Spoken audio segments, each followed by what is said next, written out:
Who is Tim Bridgers? Man, that's a loaded question. I realized that maybe Division I college basketball probably wasn't my future, but playing with Christian bands, and that was pretty close to being my career. Do that for about 8 years, and you won't have a problem talking in front of people. I'm a banker, but I'm also a farmer. I relate to funeral directors. I did it because I was passionate about it. I chose to do it. Welcome to Take It to the Bank with Tim Bridgers and Ryan Thogmartin. I am psyched about this episode because this episode, my friends, we're going to get to go deep and get to know my friend Tim Bridgers, which I have to say, I've gotten to know Tim over the past, Tim, it's probably been 8 years since we first connected. Yep. And man, I'm honored to call you a friend. We started business relationships. Now I'd say friendship. Know your family, you know my family. I'm honored to be your friend. The way you serve people, the way you parent, the type of man that you are. So I'm not gonna keep just praising you because But I could. But I wanna know who is Tim Bridgers? Man, that's a loaded question. A couple, I guess, things about Tim. I'm definitely a type A personality if you've not met me. I can't sit still long, and I always have to have a project of some sort. Okay. But if I don't feel like I'm adding value, then that project is worthless to me. That's kind of where my heart is. I guess a few fun facts about me that'll start helping people understand who Tim is. Back in the day, I was a big athlete. That was something that really drove me through grade school. Drove me. My passion was to play for Carolina basketball. Okay. And got some looks, but just stopped growing. I was this height in 8th grade, 6'3", and just stopped. Wow. And so my junior year, I realized that maybe Division I college basketball probably wasn't my future, but God had a plan for me anyway. That's right. And long story short, studied engineering and finance, and then got into music. I love this part. I got a glimpse of this last time we were together. You told me a little bit of, all right, hit me. I'm a singer and rhythm guitar player, and ended up traveling the eastern part of the country during college playing with Christian bands, and that was pretty close to being my career. Got to play with some really, really cool bands that a lot of people out there probably listen to today. And then I got into worship and led worship for some churches here in Wilmington for 8 years, and I really think that is the foundation for why I love to speak in front of people. I'm really comfortable in front of people. And if you ever want to get comfortable in front of people, play guitar and sing songs. There you go. So talking in front in a church with non-judgmental people. Yeah, with different. Yes. So do that. Do that for about 8 years, and you won't have a problem talking in front of people. So that's good. I love that. Love music. Business owner. Ran actually training studios for 11 years after school because I loved athletics so much that I wanted to do something tied to that. And then got into banking. But now I'm a banker, but I'm also a farmer. Tell me about the farm a little bit. Yeah, so I have a 14-year-old daughter and a 16-year-old son, of course, my wife, and then we have 3 dogs. And we love the outdoors. I grew up hunting with my dad, all kinds of outdoor activities. And that passion came back to life about 12 years ago. And we were blessed with a farm in Bladen County, Bladenboro, North Carolina. And I'm a pine farmer, and I'm a fallow deer farmer on the side. That's so cool. It has been so fun because I am the opposite of a farmer, I think.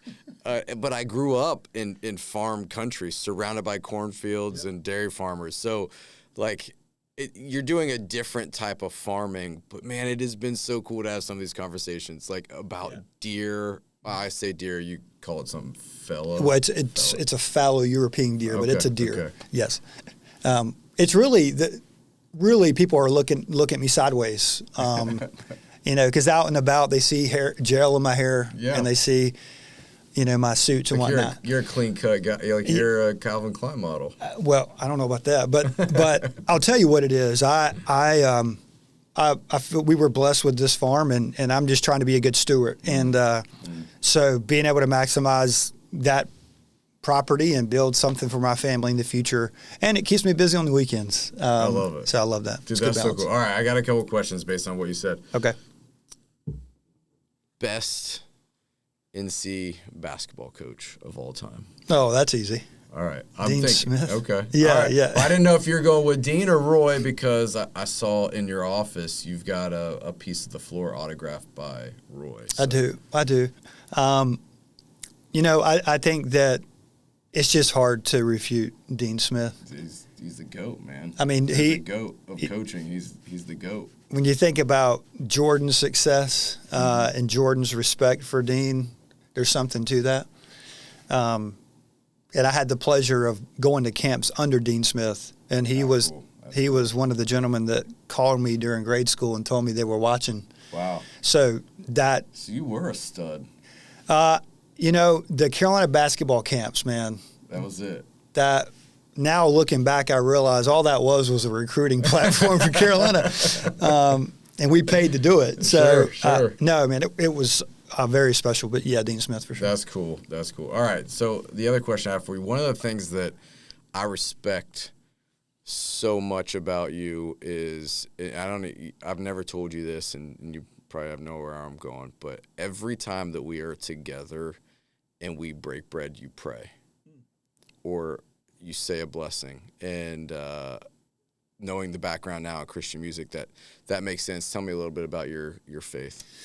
Yeah, look, let me tell you, my grandmother, who is still living, came to me when I was 12, and she was at my house for the weekend, and I was actually doing a devotional in my room, and she came in my room and said to me privately that I really believe that God is going to do something special with your life, that I feel like he has a hand on your life. And looking back on that, I can say that God has really orchestrated the successes in my life, and I give him all the credit for that. So one, I owe him that, not just what I believe he did for us on the cross, and the fact that he made that sacrifice for us. Not just that, but oftentimes we can see how somebody or something has blessed our life when we pause and look back for a minute. And he has certainly done that for me. But yeah, everything that I do, I try to do with the intent of pleasing him first and bringing glories to his name. And I hope that if you talk to people that know me, I'm not one to bring that up out of the gate. And I hope and just pray that somebody asks me what drives me, and because hopefully they see something different. Yeah. And then I can share what that is. And if they're interested to understand more, then I love that. And I just give him all the glory for everything in my life. I love it. I love it, man.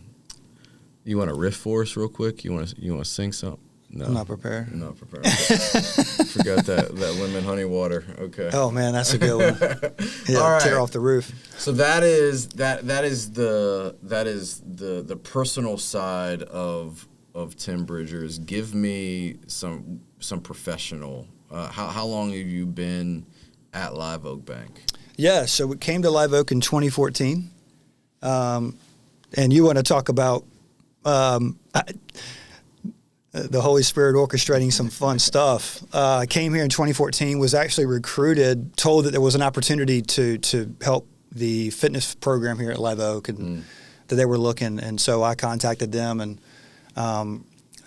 got the job. And so I had the opportunity to get to work with a lot of people here that were influential, and I got chances to work with a lot of the employees and get to know the culture. And then 6 months later, there was an opportunity to lend money here. And I was asked to take a look at that, and so I applied for that. And out of faith that, hey, if they'll train me, I'll do it. And so I did, and that happened to be lending in funeral service. That's cool. And so saying training at Live Oak Bank as a trainer, fitness trainer, if someone hasn't been on this campus, they don't understand why a bank would need a fitness trainer. So, I mean, you're going to have to give us a little bit of insight to that. Yeah, it's a big part of our culture. Like if you come to Live Oaks campus on a day, you're going to see people with duffel bags walking down the hallway.